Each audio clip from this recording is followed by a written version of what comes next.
Hi, this is Amit Shukla, founder EasyGov. We are into social protection space, and that's the area of interest for the globe and for the India. So first, we'll talk about the problem that India and the world is facing in social protection, and then we will also discuss how this can be addressed. So if you look at from a sector point of view, it's a GovTech sector that is very popular across the globe, but unfortunately in the developing world, it is yet to start picking up the pace. And in the GovTech, whatever the government does for the public and in general, like for the country, comes under the GovTech. In this, a particular area is called social protection.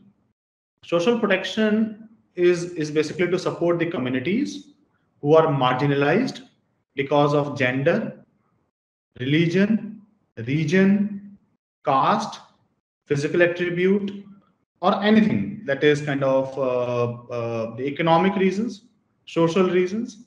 So if the community is marginalized, they need a support, and to giving them the support is basically social protection.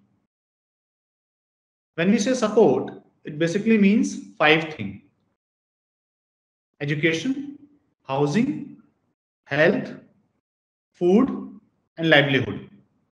The agenda and the purpose of a social protection should be to move people away from a social protection. So government intervention should help more in terms of a livelihood so that people can take care of their basic need themselves.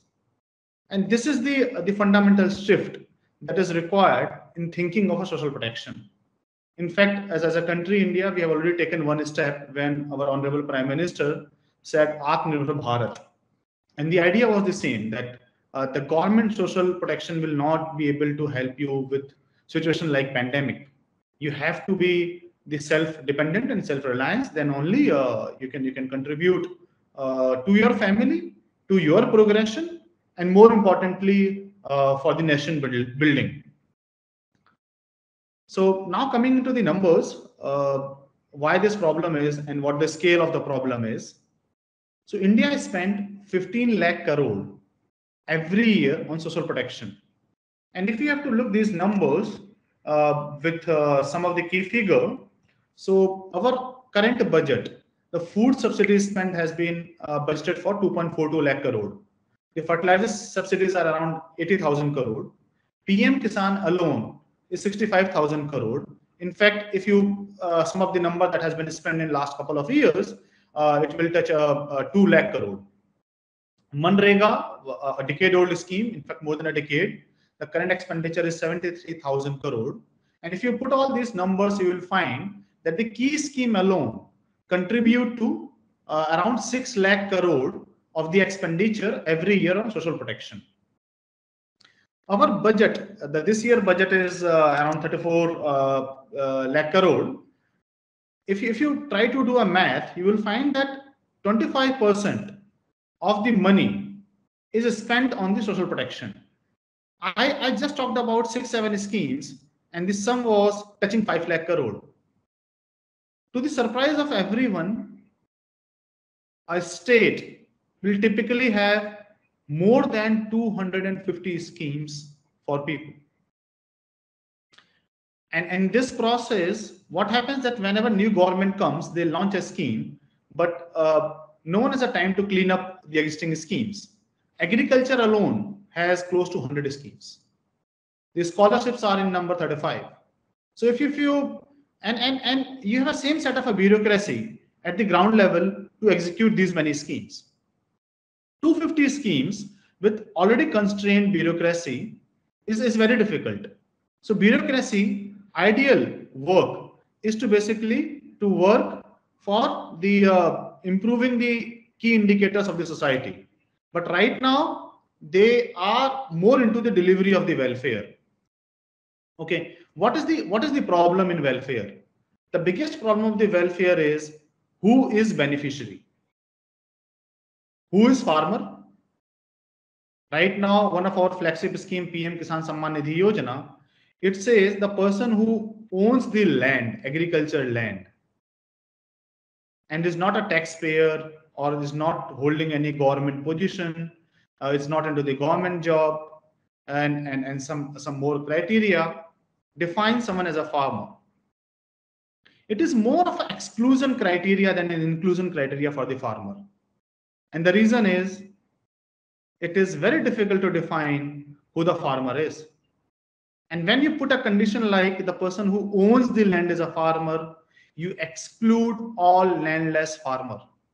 And we know the reality that the people who are engaged in the agriculture activities, they are largely landless. So if they are the agri labor, right, how to define an agriculture labor and how to reach out to them to deliver a benefit. Similarly, the problem of a construction worker. If my estimates are right, we are sitting at 50,000 crore construction worker welfare cess. And we saw the condition of our construction worker at the time of COVID. They were traveling for hundreds of kilometers on the road. And we had the money. We had 50,000 crore for the construction worker. But we couldn't give that money to them. And the reason was, we don't know who the construction worker is. The Act says the Board of Construction Worker Welfare has to, right, along with the labor union, have to identify who the construction worker is. The definition in the Act is someone who has done the 90 days of construction work is a construction worker. So what this means? That an individual who needs a social protection may be a construction worker because the person has worked for 90 days, but there is no auditing and accounting of these 90 days. For remaining, let's say 100 days, the person is into agri labor activities in their home village, then the person is also agri labor, and he may also get into some more livelihood activities like animal husbandry or in fisheries. If the person actually start availing all the welfare, then he is eligible for more than more than a lakh rupees welfare. Okay, so till the time we don't solve this problem, who is the beneficiary, who is construction worker, who is farmer, who is pregnant lady, who is student, who is fisherman, we will not be able to solve the problem of a social protection. Believe me, money is not a problem. With 15 lakh crore, even if you have to give social protection to each and every family, the amount comes out to be more than 50,000 rupees per family per year. With this kind of a budget, actually you can ensure that every family gets 5,000 rupees per family per year. Per month. That's a huge amount. So money is not a problem, right? The mechanism through which we identify this, the beneficiary, that's the problem. To solve that problem, we have to decongest, demystify the government policies and reduce the dependence on the bureaucracy for determining who the beneficiary is. So the method that we have arrived at is the person who is eligible, verified, and needy is a beneficiary. Eligibility is a game of policy. If the policy is converted into the rule engine that we have done for more than 7,000 schemes till now, you don't need anyone to determine the person's eligibility as per the policy. If you put all the policies of our state government for 250 welfare program at one place, there will be more than 7,000 rules. But to satisfy these rules, we need 250 data points. But for every individual, it is not must to have these 250 data points. For example, in case if the person is not in fisheries, you exclude those around 25 data points. If the person is not a farmer, you exclude another 30 40 data points. If the person is a student, you add roughly 15 to 20 data points. So with these 250 data points, you can determine who the beneficiary is. Now the question is, for a country like India, with 40 crore population, low level of digitization, low level of automation in the government, will we have 250 data point for each and every individual? Answer is obviously no.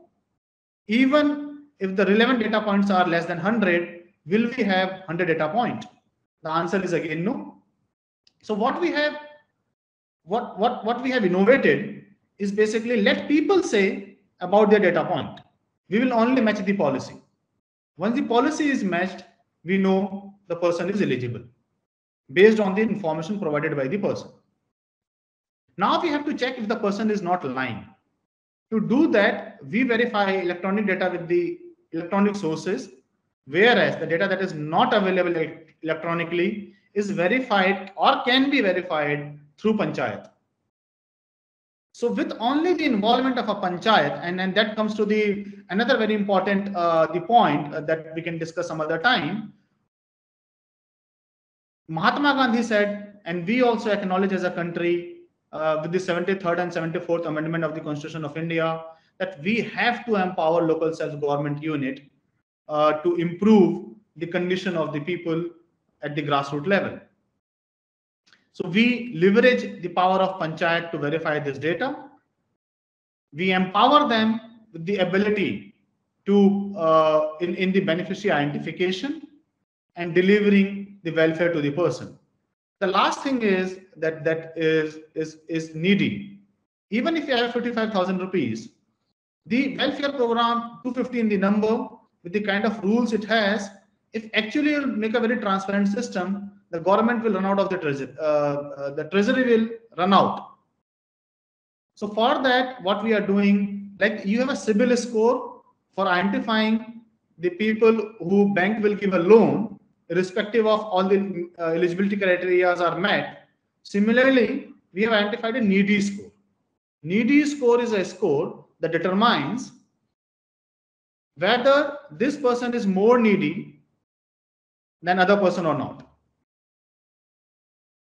If you profile based on the needy score, what you will determine that there may be a family that need 80,000 rupees per year, but there may be a family that may need 25,000 rupees per year. The intervention will remain only 5, right? So we can distribute that money by using the artificial intelligence based tool to determine the needy. So if you put all these 3 blocks together, what you have realized that you have solved the 15 lakh crore who is the beneficiary problem with very limited involvement of a bureaucracy and involvement of a gram panchayat, cutting down the manual work by 90%. And actually, in the process of this, you also empower the gram panchayat. Yeah, so I think this is it for now. Maybe some other time we will talk about that how the progression of a family from a welfare point of view should happen over 4 to 5 years. Thank you.